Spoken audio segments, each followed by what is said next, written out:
So hello everyone. आज हम पढ़ने वाले हैं क्लास 8 का ज्योग्राफी का चैप्टर नंबर 2। चैप्टर नंबर 2 क्या है? Land, soil, water, natural vegetation and wild life resources. ठीक है, तो ये हमारा चैप्टर है। मेरा नाम है विनीत। चलिए वीडियो को स्टार्ट करते हैं हम। ठीक है, और हाँ, प्लीज़ प्लीज़ प्लीज़ चैनल को थोड़ा सा सब्सक्राइब कर लीजिएगा। ठीक है, क्योंकि एक सब्सक्राइब से कुछ नहीं होगा। ठीक है, मुझे ही मोटिवेशन मिलती है कि चलो यार अब वीडियो बनाने का मन कर रहा है। ठीक है, सबसे पहले आते हैं इस वाले पैराग्राफ में। ये यहाँ पे एक पैराग्राफ लिख रखा है, पेन का कलर चेंज। ठीक है, इस पैराग्राफ में दो लड़के हैं, एक का नाम है माम्बा और एक का नाम है पीटर। ठीक है, ठीक है, जो माम्बा नाम का लड़का है ये आपको अफ्रीका में एक कंट्री है, इसका नाम है तंजानिया। ठीक है, ये पीटर जो लड़का है इस ये रहता है हमारा न्यूजीलैंड में। ठीक है, अब आपसे बोलूँ कि इन दोनों लैंड के बीच में डिफरेंस बताओ। ये दोनों जिस लैंड पर रहते हैं, इन दोनों के लैंड में डिफरेंस क्या है? तो आप बता पाओगे कि सर ये जो तंजानिया है, यहाँ पर जो लैंड है वो ज़्यादा रेतीली है, ज़्यादा फर्टाइल है, ज़्यादा फर्टाइल नहीं है। ठीक है, आप यहाँ होगे तो बोलोगे सर यहाँ पे जो लैंड है वो बहुत ज़्यादा फर्टाइल होगा क्योंकि यहाँ बारिश बहुत होती है। ठीक है, आप क्या बताओगे? सर यहाँ का जो नेचुरल वेजिटेशन होगा, नेचुरल वेजिटेशन मतलब जो वहाँ पे प्राकृतिक तौर पे उग जाता है, वो कैसा होगा? बहुत ज़्यादा डिफरेंस होगा। दूसरा आप डिफरेंस क्या बताओगे? नेचुरल वेजिटेशन का। ठीक है, क्या बोलोगे कि जो नेचुरल वेजिटेशन है वो दोनों में कैसा है? डिफरेंट है। तीसरा आप क्या बताओगे भाई? सॉइल की जो फर्टिलिटी है। चौथा आप बताओगे एनिमल्स के बीच में डिफरेंस होगा। ठीक है, और तो पांचवा क्या होगा आपका? टेक्नोलॉजी। ठीक है, आप देखोगे तो अफ्रीकन कंट्रीज में जो टेक्नोलॉजी से बहुत पीछे रहती है कंट्रीज। ठीक है, चलो अब हम पढ़ने वाले हैं लैंड के बारे में, ज़मीन के बारे में। देखो, जो ज़मीन है वो बहुत ही ज़्यादा हमारा एक वाइटल रिसोर्स है। ठीक है, अभी हमने पिछले चैप्टर में रिसोर्स पढ़ा है तो हमें पता है कि जो लैंड है वो एक रिसोर्स है। ठीक है, और लैंड एक ऐसा रिसोर्स है, बहुत ज़्यादा ही इम्पोर्टेंट नेचुरल रिसोर्स है। इम्पोर्टेंट नेचुरल,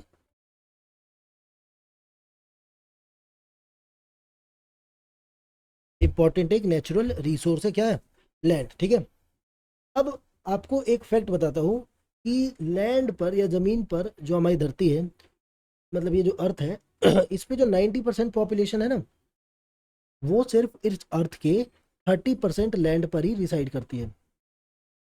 ठीक है, 90% ऑफ द पॉपुलेशन जो है अर्थ की, वो 30% ऑफ लैंड पर ही रिसाइड करती है। बाकी जो 70% है लैंड का, जो बाकी 70% हिस्सा है, या तो वो हैबिटेबल नहीं है। ठीक है, या तो वो बहुत ज़्यादा ही कैसा है? लिमिटेड पॉपुलेटेड है। ठीक है, मतलब कि वहाँ पर ज़्यादा पॉपुलेशन नहीं है। अब इसके पीछे का रीज़न क्या है कि क्यों है ऐसी जगह जहाँ पर ये पॉपुलेशन है वो बहुत कम है? ठीक है, तो डिस्ट्रीब्यूशन ऑफ पॉपुलेशन जो अनइवन हमें दिख रही है, इसके पीछे का रीज़न है रग्ड टोपोग्राफी। रग्ड टोपोग्राफी मतलब कि भाई ऊबड़ खाबड़ ज़मीन है वहाँ पर। ठीक है, दूसरा क्या है? स्टीप स्लोप्स है, मतलब कि आप ऐसे अगर पहाड़ पे हो तो क्या आप इस इलाके पर रह लोगे?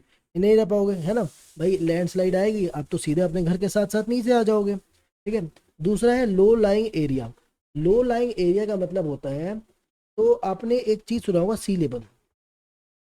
ठीक है, कि सी के लेवल से आप कितना ऊंचा रहते हो। ठीक है, तो आप जितना सी लेवल से नीचे, सी लेवल के पास होगे, उतना ज़्यादा आपको फ्लड का चांस है। ठीक है, और आपका घर जो है वो पानी में डूब जाएगा। ठीक है, चलिए तीसरा क्या है कि भाई डेजर्ट एरिया। अगला डेजर्ट एरिया है। ठीक है, कि भाई ऐसा एरिया जहाँ पर डेजर्ट है वहाँ पे आप नहीं रह सकते। ठीक है, या फिर वो बहुत ज़्यादा ही फॉरेस्टेड एरिया है, इसलिए भी आप वहाँ पर नहीं रह सकते हो। ठीक है। देखो, तो आप रहोगे कहाँ पर? आप कौन सी जगह पर रहना यूज़ करो पसंद करोगे? आप ऐसी जगह पर रहना पसंद करोगे जहाँ पर आपको चीज़ें इजीली प्रोवाइड हो जाए, है ना? तो ऐसी कौन सा लैंड है जहाँ पर हमें चीज़ें इजीली प्रोवाइड हो सकती है? तो ऐसा लैंड जो है उसको हम प्लेन्स कहते हैं। ठीक है, क्योंकि यहाँ पर आप आसानी से एग्रीकल्चर कर सकते हो, ठीक है, आप अच्छे से खेती कर सकते हो। और प्लस में ये जो होता है बहुत ज़्यादा फर्टाइल होते हैं। कैसे होते हैं लैंड, जो प्लेन्स होते हैं कैसे होते हैं, फर्टाइल होते हैं। तो प्लेन्स एंड रिवर वैलीज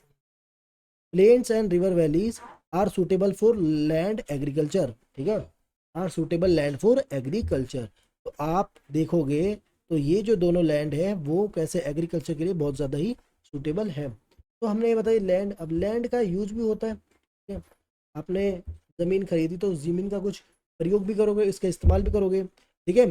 तो लैंड जो है अलग अलग पर्पसेस के लिए यूज़ होते हैं, जैसे कि खेती के लिए इस्तेमाल कर लिया, फॉरेस्ट्री मतलब जंगल उगाने के लिए, माइनिंग के लिए, बिल्डिंग बनाने के लिए, रोड बनाने के लिए, इंडस्ट्री को सेटअप करने के लिए। तो आपने इन सब चीज़ों के लिए जब लैंड का यूज़ किया तो आप इसको बोलेंगे लैंड यूज़। क्या बोलेंगे, लैंड यूज़, क्योंकि आपने उस ज़मीन का इस्तेमाल किया है, ठीक है। ज़मीन का जो इस्तेमाल है वो कुछ चीज़ों पर डिपेंड करता है। सबसे पहले कि वहाँ की टोपोग्राफी कैसी है, ठीक है, अगर ज़्यादा उबड़ खाबड़ टोपोग्राफी होगी तो आप उस ज़मीन को यूज़ नहीं कर सकते। अगर आप एग्रीकल्चर करना चाहते हो और वहाँ की सॉइल ही अच्छी नहीं है, फर्टाइल नहीं है, तो क्या आप वहाँ पर एग्रीकल्चर कर पाओगे, नहीं कर पाओगे। तीसरा क्लाइमेट, अगर ऐसा क्लाइमेट है जहाँ पर हमेशा डेजर्ट हो, हमेशा बारिश हो, तो वहाँ पर आप रह सकते हो क्या, नहीं रह सकते। मिनरल्स अच्छे होंगे तभी तो आप माइनिंग कर पाओगे। और तीसरा और लास्ट वही, और जो लास्ट है वो है पानी की उपलब्धि, मतलब कहाँ पर पानी उपलब्ध है वहीं पर आप रहना चाहोगे, ठीक है। लैंड को हम और भी तरीके से क्लासीफाई कर सकते हैं। लैंड का क्लासीफाई हम प्राइवेट और कम्युनिटी के बेस पर भी कर सकते हैं। जो ज़मीन होती है वो दो प्रकार की होती है, एक होती है जो कि प्राइवेट होगी जैसे कि आपकी खुद की या आपके पापा के या आपके मम्मी के नाम पे। एक होती है कम्युनिटी लैंड, क्या होता है, एक होता है कम्युनिटी लैंड। कम्युनिटी मतलब कुछ कॉमन लोग होंगे और वो लोग इसको ओन कर रहे होंगे जिसको सब लोग एक्सेस कर सकते हैं, ठीक है, ठीक है। तो private land is owned by individuals, community land is owned by community for common use.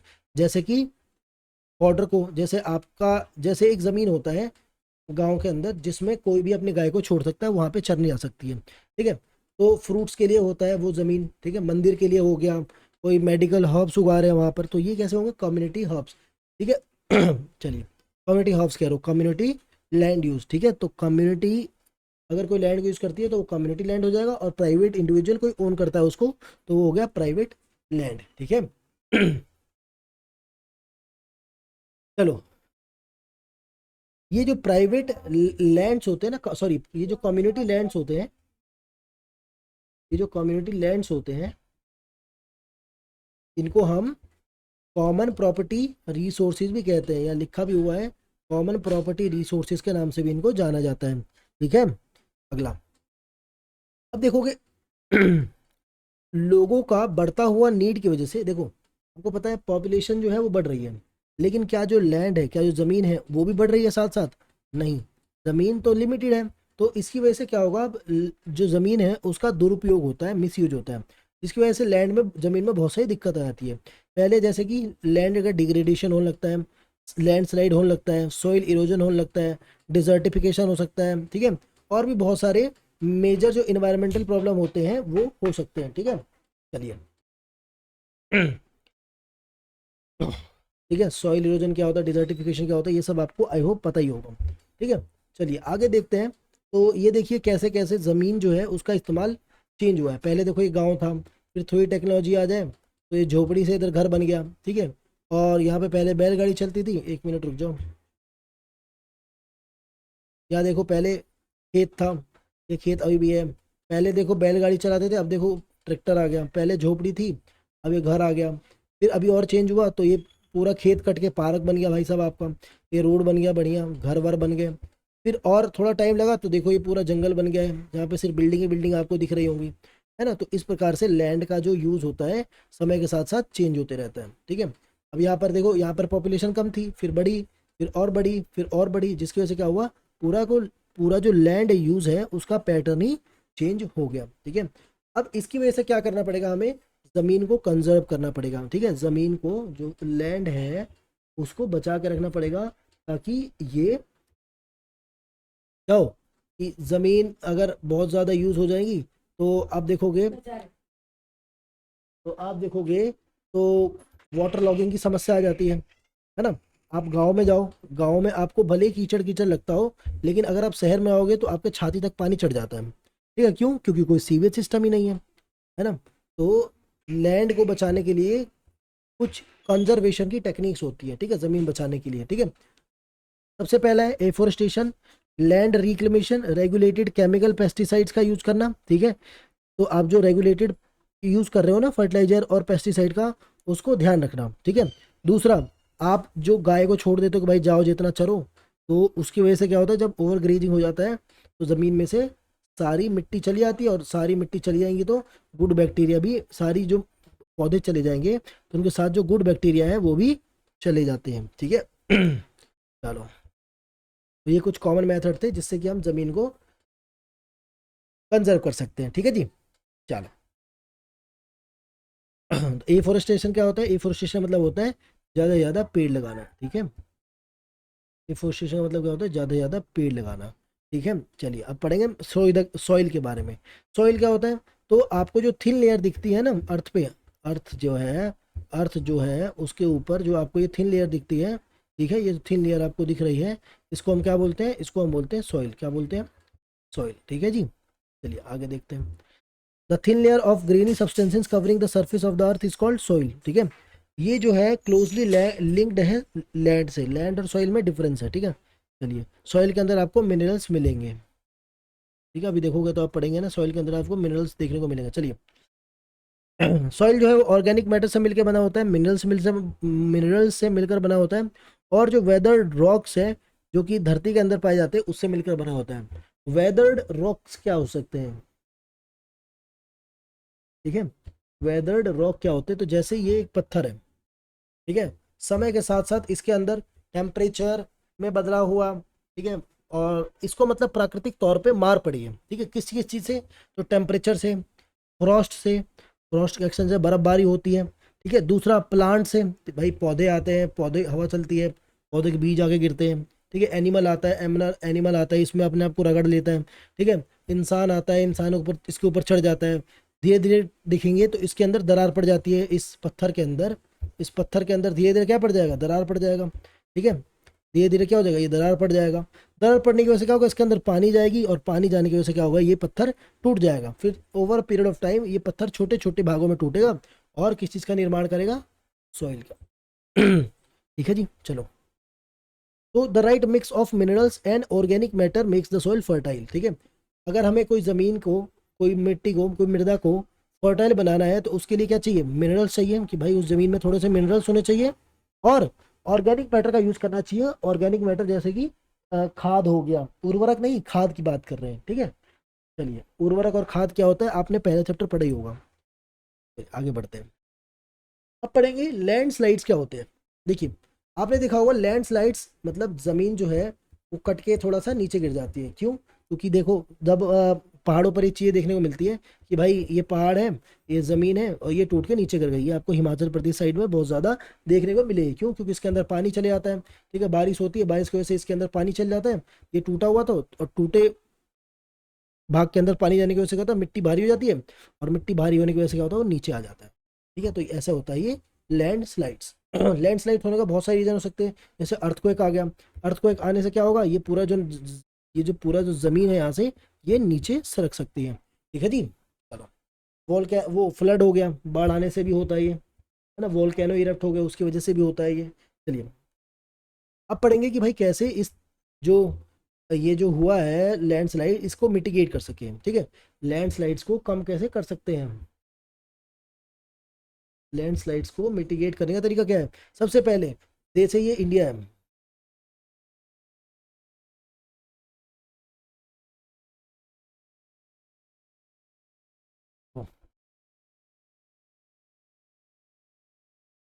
ये जैसे इंडिया है, तो हम पहले मैपिंग कर सकते हैं, मैपिंग, कि भाई कौन कौन से एरिया में ज़्यादा लैंडस्लाइड्स हो सकती है। ठीक है, पहले हमने मैपिंग कर लिया, फिर क्या करेंगे?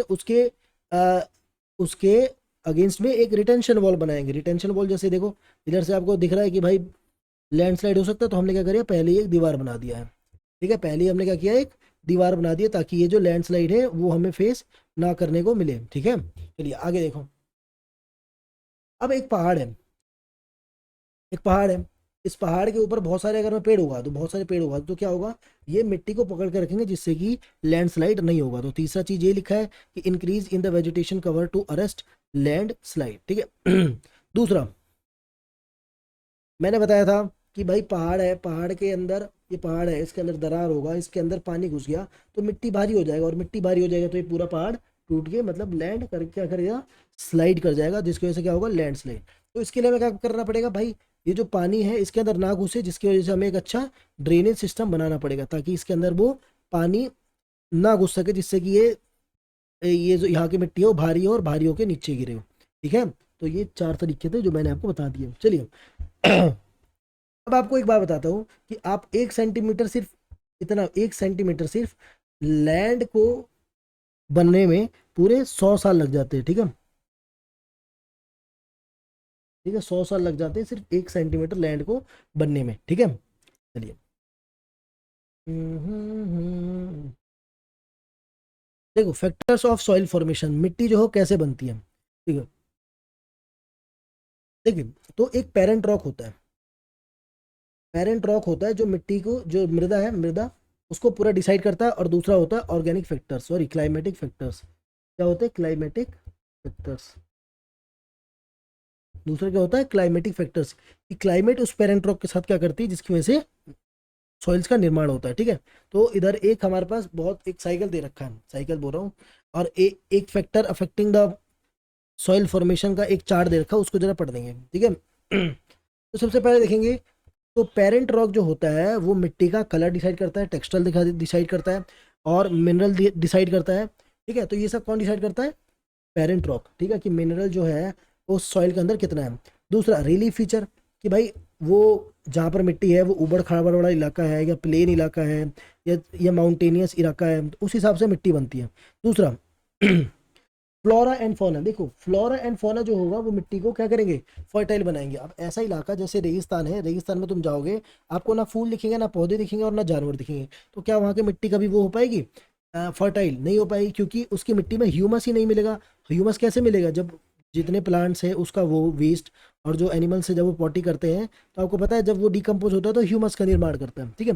तीसरा क्लाइमेट, मिट्टी का जो निर्माण टेम्परेचर पे डिसाइड करता है, वेदरिंग पे डिसाइड करता है। मैंने ही बताया कि कैसे मिट्टी का निर्माण होता है, वेदरिंग होता है, और टेम्परेचर, जब ये सब टूट टाट के वेदरिंग की वजह से, वेदरिंग के प्रोसेस की वजह से, जब हमारा सॉइल मिट्टी सॉरी जब रॉक टूटता है तो वो सॉइल का निर्माण करता है, ठीक है। तो क्लाइमेट भी है, एक मेजर रोल प्ले करता है क्या, सॉइल के निर्माण में। तीसरा है टाइम, देखिए आपको पता है मिट्टी 1 साल में या 2 साल में नहीं बन सकती, मिट्टी को बनने में टाइम लगता है। जैसे मैंने बताया कि 1 सेंटीमीटर जो है लैंड को बनने में, सॉरी सॉइल को बनने में 100 ऑफ ईयर्स लग जाते हैं, ठीक है, 100 ऑफ ईयर्स लग जाते हैं, मैंने ये बताया आपको,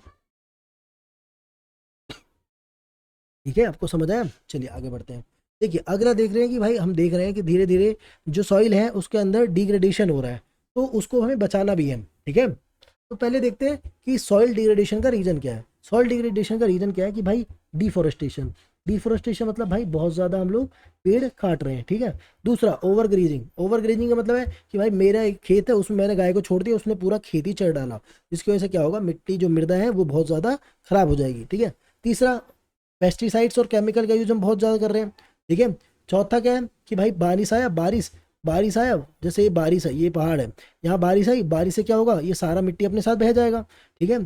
तो ये भी क्या हुआ, रेन वॉश, रेन वॉश से भी क्या होगा, हमारी मिट्टी जो है डिग्रेड होगी, मतलब मिट्टी जो है खराब होगी, मृदा जो है खराब होगी, ठीक है। चौथा सॉरी अगला है लैंडस्लाइड्स। लैंडस्लाइड से क्या होगा भाई, एक जगह है वहां पर लैंडस्लाइड होगी तो वहां की सारी मिट्टी चली जाएगी, तो क्या होगा, लैंड डिग्रेड होगा। चौथा सॉरी लास्ट है, लास्ट क्या है, फ्लड, फ्लड, ठीक है। एक जगह पर बाढ़ आती है, तुम देखोगे कि एक जगह है जो पहले ऐसे थी, ठीक है, अगर बाढ़ आएगी तो ये जगह बाद में ऐसे हो जाएगी, क्यों, क्योंकि यहाँ की मिट्टी तो चलेगी भाई साहब, हाँ है ना। तो फ्लड भी रीजन है क्या, जिसकी वजह से लैंड जो है वो डिग्रेड हो रहा है, सॉइल जो है डिग्रेड हो रहा है, लैंड बोल रहा हूँ, ठीक है। चलिए अब कुछ कैसे तरीके हैं जिनकी वजह से हम इस सॉइल डिग्रेडेशन को बचा सके। तो हमारे पास कुछ सारे तरीके हैं, जैसे मल्चिंग हो गया, काउंटर पेरियर्स हो गया, रॉक डैम हो गया, टेरिस फार्मिंग हो गया, intercropping, counter plugging, shelter belts. तो ये कुछ तरीके हैं जिनसे हम सॉइल को डिग्रेड होने से बचा सकते हैं। अब देखते हैं इनके बारे में थोड़ा थोड़ा डिटेल में, ज़्यादा ज़्यादा नहीं, थोड़ा थोड़ा, ठीक है। अब आगे मल्चिंग। मल्चिंग का मतलब होता है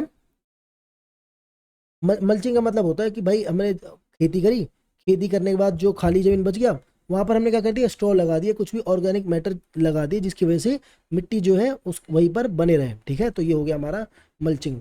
अगला क्या हो गया, अगला हो गया काउंटर बेरियर्स। कंटोर बेरियर्स क्या होते हैं कि भाई ये देखो, ये कंटोर बेरियर्स हैं, आपको उसकी तरह लग रहे होंगे टेरेस फार्मिंग की तरफ, पर ये नहीं है। कंटोर बेरियर्स का मतलब होता है कि भाई ये जैसे कि पहाड़ है, पहाड़ में मैंने ये किया खेती, तो यहाँ पर क्या किया भाई, मैंने कुछ बैरियर लगा दी इससे कि भाई पानी करके पानी से ही मिट्टी नीचे ना जाए। ठीक है, तो ये होता है हमारा काउंटर बैरियर, जो कि एकदम एज पे लगाया जाता है। इससे क्या होता है कि पानी जो है वो नीचे ना जाए। ठीक है, तो इसको हम कहते हैं कंटोर बेरियर्स। ठीक है, अगला हो गया रॉक डैम।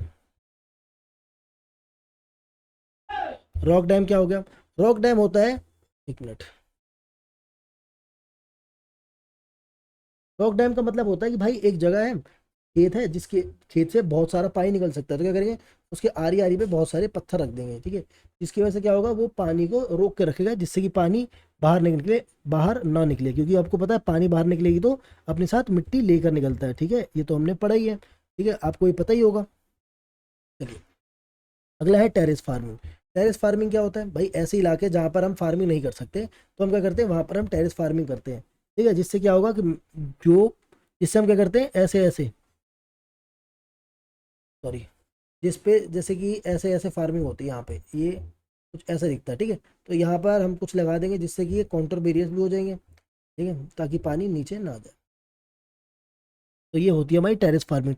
टेरेस फार्मिंग क्या होता है, तो लिखा है ब्रॉड फ्लैट स्टेप्स और terraces are made on the steep slope so that flat surface are available to grow crops. अब आप ऐसी जगह पर, ऐसे पहाड़ पे तो फसल नहीं उगा सकते, तो आप क्या करोगे, आप इसको हल्का सा काट के ऐसा निर्माण कर दोगे इनका। ठीक है, तो ये हो गया टेरेस फार्मिंग। तीसरा होता है इंटरक्रॉपिंग। इंटरक्रॉपिंग का मतलब क्या होता है कि भाई, कि जैसे ये खेत है, ठीक है, तो मैंने मैंने एक ही सीजन में तीन फसल उगाने हैं। ठीक है, तो भाई क्या करूँगा, एक इधर कुछ फसल लगा दूंगा, इधर कुछ फसल लगा दूंगा, और इधर कुछ फसल लगा दूंगा, जिससे क्या होगा, कोई भी एरिया बचेगा ही नहीं। ठीक है, तो लिखा है कि different crops are sown in alternate rows and are sown in different times to protect soil from a rain. ठीक है, तो एक ही सीजन में मैंने अलग अलग टाइम पर तीन फसलों को लगा दिया, जिसकी वजह से क्या होगा, वो मिट्टी जो है वो पकड़, मिट्टी को जो है वो फसल पकड़ के रखेंगे, जिससे कि वो मिट्टी बाहर नहीं जा सके। ठीक है, जैसे कि मान लेते हैं यहाँ पे मैंने कुछ राबी क्रॉप उगा दिया, इस वाले में खारीफ उगा दिया, फिर इसमें राबी उगा लिया, जिससे क्या होगा कि भाई इस सीजन में ये रहेगा, फिर ये नहीं होगा तो उसके बाद दूसरे सीजन में ये उगा दूंगा, फिर तीसरे सीजन में ये उगा दूंगा। ठीक है, अगली बार। इससे क्या होगा, जिससे मिट्टी जो है वहीं पर बनी रहेगी, और बारिश की वजह से ये मिट्टी बाहर नहीं चली जाएगी। वरना आप देखो गाँव में जब बारिश आती है तो खेत की सारी मिट्टी बाहर चली जाती है। चलिए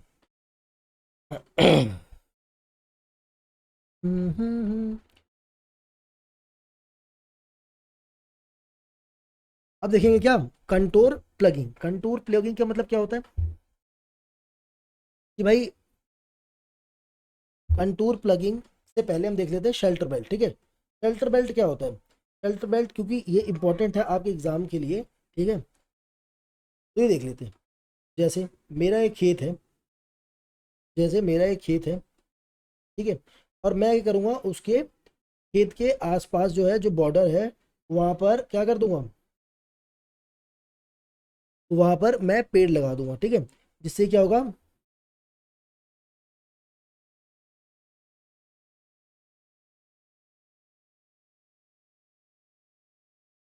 इससे क्या होगा कि अगर हवा आएगी, हवा से अगर मिट्टी है उड़ के जाएगी तो इन पत्तों में फंस जाएगी, और इन पत्तों में फंसने की वजह से क्या होगा, ये पत्ते जब हवा चलेगी तो फिर से नीचे झड़ के गिर जाएंगे मिट्टी। ठीक है, अगला आ गया कंटोर प्लगिंग।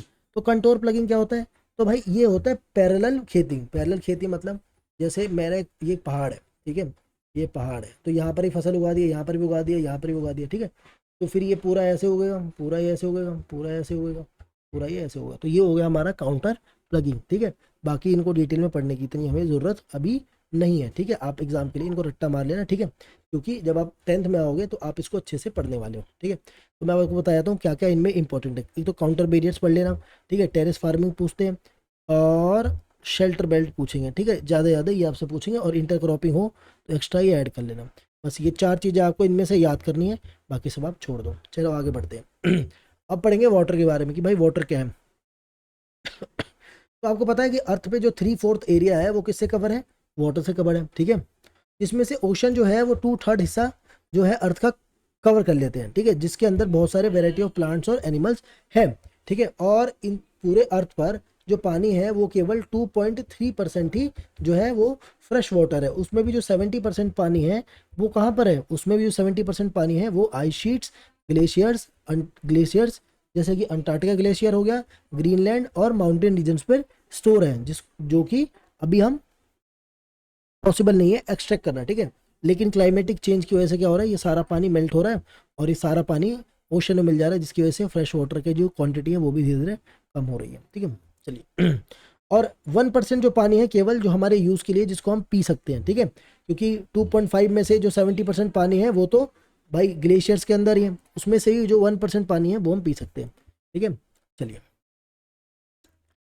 जो कि 1% पानी मैंने बताया जो कहाँ मिलता है वो है ग्राउंड वाटर में, ठीक है, सरफेस ऑफ वाटर में, रिवर में, लेक्स में और वाटर वेपर के फॉर्म में मिलता है, जिसको हम पी सकते हैं, ठीक है जी, जो हमारे लिए बढ़िया है। तो आपको पता होगा कि जो पीने वाला पानी है वो हम वाटर जो है रिसाइकल होते रहता है, वाटर जो होता है वो रिसाइकल होता है, मतलब आपको पता है जिसको हम वाटर साइकिल कहते हैं कि भाई पानी है ये समुद्र है, सॉरी समुद्र रिवर है, पानी वेपर बन गया, वेपर बन के बादल बन गया, बादल बन के बादल कहीं और गया, और ये ज़मीन है, इस ज़मीन पे ये बादल जो है बरस गया ना। तो ये पूरा प्रोसेस जो होता है उसको हम क्या कहते हैं, वाटर साइकिल। चलिए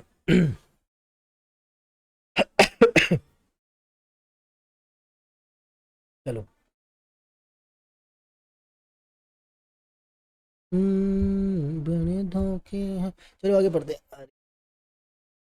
देखो बहुत सारे जो केमिकल्स होते हैं आपने देखा होगा जो नॉन बायोडिग्रेडेबल होते हैं, मतलब कि वो समय के साथ साथ वो डिग्रेड नहीं होते हैं, ठीक है। चलिए जो जो डिकम्पोज नहीं होते हैं, तो forest and other vegetations cover slow the surface run of and replace underground water. तो आपको पता है कि जो फॉरेस्ट होता है वो पानी को पकड़ के रखता है, ठीक है, जैसे कि फॉरेस्ट है, फॉरेस्ट और इसके अलावा जो भी वेजिटेशन होता है, ठीक है, वो पानी के फ्लो को, जैसे एक नदी है, ठीक है, जैसे नदी बोल रहे हो, जैसे एक जंगल है, ठीक है, जंगल है, यहाँ से अगर मैं पानी फेंकूँ तो क्या होगा, यहाँ पर एक भी पेड़ नहीं है तो सारा मिट्टी जो है चले जाएगा, उसकी जगह पर मैंने अगर पेड़ लगा दिया एक, जैसे एक पेड़ लगा दिया, तो ये पेड़ क्या करेगा, उस मिट्टी को पकड़ के रखेगा, ठीक है। चलो पानी का यूज़ किससे होता है, तो पानी जो होता है, तो canals use for irrigating field should be properly link to minimize loss of water by seepage sprinkler effective. देखो अब एक चीज़ समझते रहो, जो पानी होता है पानी का जो अलग अलग यूज होता है। सबसे पहले ये समझो कि ऐसा एरिया जहाँ पर जो रेगिस्तान है, जैसे ये डेजर्ट है, ठीक है, इनके पास पानी नहीं है तो ये पानी कहाँ से लाएंगे, तो यहाँ पर एक रिवर है, यहाँ से एक कैनाल बना लेंगे जिसको ये यूज़ कर सकते हैं, ठीक है। दूसरा है स्प्रिंकलर सिस्टम, पानी का जो है हमें बहुत अच्छे से यूज़ करना होता है, वरना जो पानी है वो कैसा होता है पानी जो है वो कैसा होता है, पानी खत्म हो जाएगा, ठीक है, पानी को अगर हम सही से यूज़ नहीं करेंगे पानी खत्म हो जाएगा, ठीक है। मेरे को पता है वाटर एक रीन्यूएबल रिसोर्स है, लेकिन आपको पता है कि अगर वाटर जो है अगर वो सलाइन हो गया तो उसको हम फिर से रिफ्रेश नहीं कर सकते, रिस्टोर नहीं कर सकते, ठीक है। तो आप ऐसे ज़मीन समझिए जहाँ पर पानी की बहुत ज़्यादा कमी है, ठीक है, तो वो लोग क्या करेंगे, स्प्रिंकलर सिस्टम का यूज़ करेंगे, आपने राजस्थान में देखा होगा, ठीक है, या फिर ड्रिप सिस्टम का यूज़ करेंगे, ठीक है। ड्राई रीजन्स में किसका यूज़ करते हैं, ड्रिप सिस्टम का। मतलब ड्रिप सिस्टम क्या होता है, तो ये पौधे हैं, पौधे की जड़ है, ठीक है, इन जड़ों में क्या करेंगे, पाइप फिट कर देंगे जिससे कि बूंद बूंद इसके अंदर पानी गिरते रहे, तो इसको हम बोलते हैं ड्रिप सिस्टम, ठीक है जी। अब पढ़ेंगे नेचुरल वेजिटेशन और वाइल्ड लाइफ के बीच में। चलिए नेचुरल वेजिटेशन और वाइल्ड लाइफ जो होते हैं, वाइल्ड लाइफ जो है वो धरती के बहुत पतले से एक जोन में रहते हैं, मतलब नेचुरल वेजिटेशन,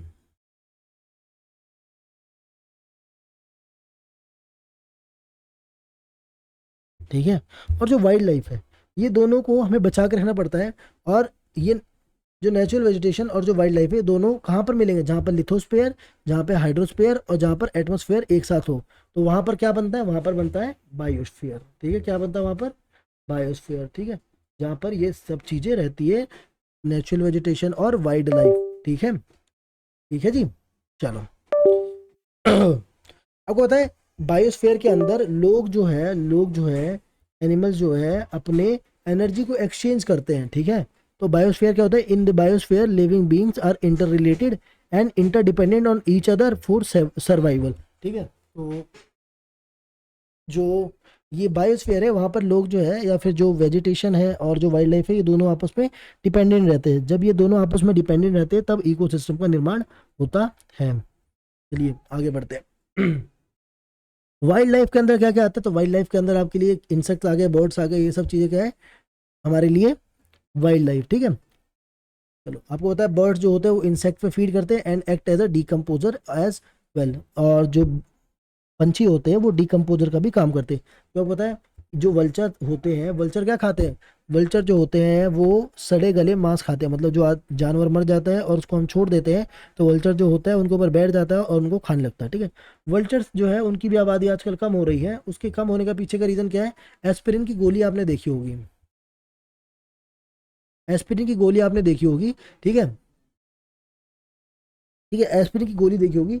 उस एफ जो लोग मरते हैं उनके अंदर एस्पिरिन होता है। एस्पिरिन जो होता है वो बीमार को ठीक पेन किलर होता है। एस्पिरिन जो होता है वो पेन किलर होता है। ठीक है, अगर एक इंसान जिसने पेन किलर खाया है और जो बर्ड है अगर वो उसको खाएगी तो उससे क्या होगा? जो साइड इफेक्ट है वो उस बर्ड में भी आएगा और इससे वो धीरे धीरे एक्सटिंक्ट होना चालू कर देंगे। ठीक है, चलिए आगे देखते हैं। अब पढ़ेंगे distribution of natural vegetation. Natural vegetation का डिस्ट्रीब्यूशन कैसे होता है? देखिए नेचुरल वेजिटेशन का जो डिस्ट्रीब्यूशन होता है वो टेम्परेचर और मॉइस्चर पे डिपेंड करता है। ठीक है, टेम्परेचर पे और मॉइस्चर पे डिपेंड करता है। ठीक है, तो अलग अलग प्रकार के नेचुरल वेजिटेशन होता है जिनको हम फॉरेस्ट, ग्रासलैंड, श्रब्स और टुंड्रा के रूप में बता सकते हैं। फॉरेस्ट, ग्रासलैंड, श्रब्स और टुंड्रा। ठीक है, तो अब देखते हैं फॉरेस्ट। फॉरेस्ट जो होता है वो कहाँ पर होगा? फॉरेस्ट उसी जगह पर होगा जहाँ पर बहुत ज़्यादा बारिश होगी। तो इन areas heavy rainfall huge trees में थ्राइव। ठीक है, the forest are thus as associated with areas having abundant water supply. तो फॉरेस्ट जो होगा वो वहीं पर होगा जहाँ पर बहुत ज़्यादा पानी होगा। ठीक है जी, अब जैसे जैसे पानी की मात्रा कम होगा वैसे वैसे आप देखोगे नेचुरल वेजिटेशन में भी बहुत ज़्यादा बदलाव होगा। एग्जाम्पल के लिए जब आप राजस्थान जाते हो, राजस्थान के जब आप डेजर्ट वाले इलाके में जाते हो तो आप वहाँ देखते हो कि वहाँ पर पानी की कमी है और उस पानी की कमी की वजह से क्या हो रहा है? बहुत सारे कैक्टस ने जन्म ले लिया है। ठीक है, तो जैसे जैसे आप ऐसे इलाके में बढ़ना चालू करते हैं जहाँ पर पानी की कमी होती है तो वहाँ पर कांटे वाले पौधे का निर्माण होना चालू हो जाता है, पैदा होना वो चालू हो जाते हैं। ठीक है, चलिए थॉर्नी श्रब्स लिखा भी है। Yes, the amount of moisture decreases, the size of trees and their density reduces. Short, stunted trees and grasses grow in the region of moderate rainfall, forming the grassland of the world. ठीक है, तो जहाँ पर ये होता है वहाँ पर जहाँ पर पानी कम होते जाता है वहाँ पर पौधों का साइज भी छोटा होता जाता है। प्लस में थॉर्नी श्रब्स, कांटे वाले जो श्रब्स होते हैं, कांटे वाले श्रब्स होते हैं, उसका वो जो है उगना चालू करते हैं कहाँ पर? लो रेनफॉल, जहाँ पर बारिश कम होती है वहाँ पर कैसे पौधे उगते हैं? जहाँ पर जिसमें बहुत सारे कांटे होते हैं। ठीक है, अब पढ़ते हैं टुंड्रा वेजिटेशन क्या होता है। अभी हमने टुंड्रा वेजिटेशन देखा, तो टुंड्रा वेजिटेशन जो होता है वो ऐसे एरिया की बात कर रहा है जहाँ पर बहुत ज़्यादा क्या, बहुत ज़्यादा फ्रॉस्ट है, मतलब बहुत ठंडी इलाके की बात होती है टुंड्रा रीजन। तो पोलर रीजन को बोलते हैं हम क्या? Tundra region. तो वहाँ पर आपको लिचन्स देखने को मिलेंगी और मोजेस देखने को मिलेंगे। ठीक है, चलिए हमने इतनी सारी चीज़ें देख ली। आपको पता है इसका नुकसान भी है। नेचुरल वेजिटेशन और वाइल्ड लाइफ जो है इनका बहुत ज़्यादा नुकसान भी होता है। पहला क्या होता है कि भाई अगर डिफोरेस्टेशन हो जाएगा तो सारे जानवर कहाँ जाएंगे? पहले तो हमें नुकसान पड़ लेता है, डिफोरेस्टेशन हो गया सारे जानवर कहाँ चले जाएंगे? सॉइल इरोजन होगा तो कहाँ जाएंगे? ठीक है, अगर बहुत ज़्यादा कंस्ट्रक्शन हो गया, कंस्ट्रक्शन एक्टिविटीज़ हो गया तो जो जानवर है वो कहाँ रहने लगेंगे? उनके जंगल को आप काट के अगर घर बनाओगे तो जानवर सर पे थोड़ी रहेंगे जी, है ना। फॉरेस्ट फायर्स, जंगल में आग लग जाती है, जंगल में आग लगे हुए से क्या होगा? अभी तुमने देखा होगा फिलहाल में कैलिफोर्निया में आग लग गया था, कैलिफोर्निया के जंगलों में, अमेरिका में, है ना। चलिए तो इसकी वजह से क्या होगा? जो जानवर है वो मर जाएंगे और जिसकी वजह से बहुत सारे जानवर खुले में शहर में आ जाएंगे। तीसरा सुनामी हो गया, फिर लैंडस्लाइड्स हो गया। ये कुछ ऐसे रीजन होते हैं जो कि एक्सटेंशन लैंड रिसोर्स, लैंड पे जो जितने नेचुरल नेचुरल वेजिटेशन और वाइल्ड लाइफ है उनके एक्सटिंक्शन का रीजन बनता है। ठीक है, चलिए ठीक है, उसके अलावा एनिमल्स का शिकार होता है। एनिमल्स का शिकार होता है उनके स्किन के लिए, उनके नाखूनों के लिए, उनके दांतों के लिए, उनके सींगों के लिए, है ना। एग्जाम्पल के लिए टाइगर है, लायन है, एलिफेंट है, डियर है, ब्लैक बक है, क्रोकोडाइल है, राइनोसोरस है, स्नो लेपर्ड है। इन सब का शिकार किया जाता है ताकि लोग क्या कर सके? इससे दवा बना सके, बस इसीलिए। ठीक है, तो इसको नेचुरल वेजिटेशन और वाइल्ड लाइफ को बचाने के लिए नेशनल पार्क बनाए गए हैं, वाइल्ड लाइफ सेंचुरीज बनाई गई हैं, बायोस्फीयर रिजर्व बनाए गए हैं ताकि वेजिटेशन को और वाइल्ड लाइफ को प्रोटेक्ट कर सकें। ठीक है, चलिए और बहुत सारे लेक्स को, क्रीक्स को और वेटलैंड्स को बनाने के लिए भी बहुत सारे ऐसे ही कदम उठाए गए हैं। ठीक है, चलिए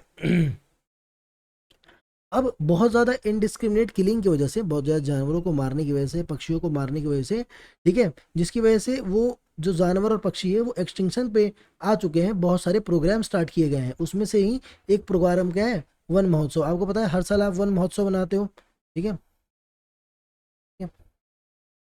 अगर आप वीडियो देख रहे हो तो जरा पॉज करके बताओ वन महोत्सव कब होता है, फिर मैं बताता हूँ, ठीक है। इसके अलावा बताते हैं इन इंडिया, भारत के अंदर तो बहुत सारे एनिमल्स जो है उनको मारना बैन है, जैसे कि टाइगर हो गया, लायन हो गया, ठीक है, टाइगर हो गया, लायन हो गया, इन सबको मारना तो बैन है इंडिया के अंदर। पीकॉक हो गया, ये सब इलीगल है, ठीक है।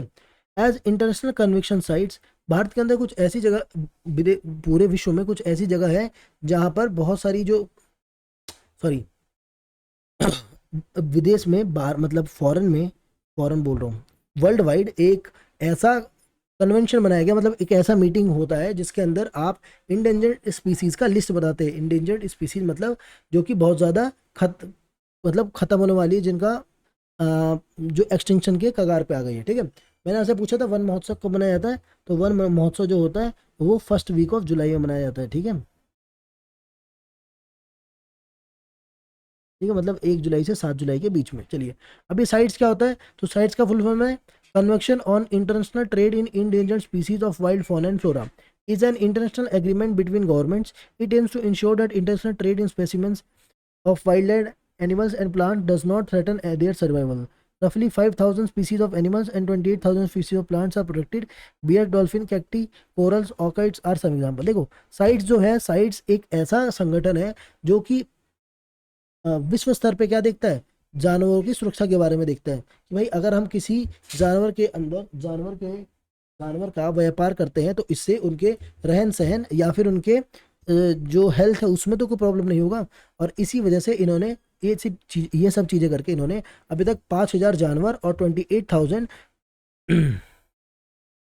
ठीक है, और 28,000 प्लांट्स की स्पीसीज को बचाया है। कुछ ऐसी स्पीसीज जैसे बियर हो गए, डॉल्फिन हो गए, कैक्टी मतलब कैक्टस का ही एक ब्रांच है, कोरल्स हो गए, ठीक है। तो ऐसे बहुत सारे प्लांट्स और एनिमल्स को इन्होंने बचाया है, ठीक है। और वैसे भी देखो, एनिमल्स को मारना, जंगल खराब करना, मिट्टी खराब करना, पानी खराब करना, इससे नुकसान किसी का नहीं होगा, नुकसान किसका होगा, ह्यूमंस का, ठीक है जी। तो चैप्टर खत्म होगा, आई होप आप लोगों को अच्छा लगा होगा।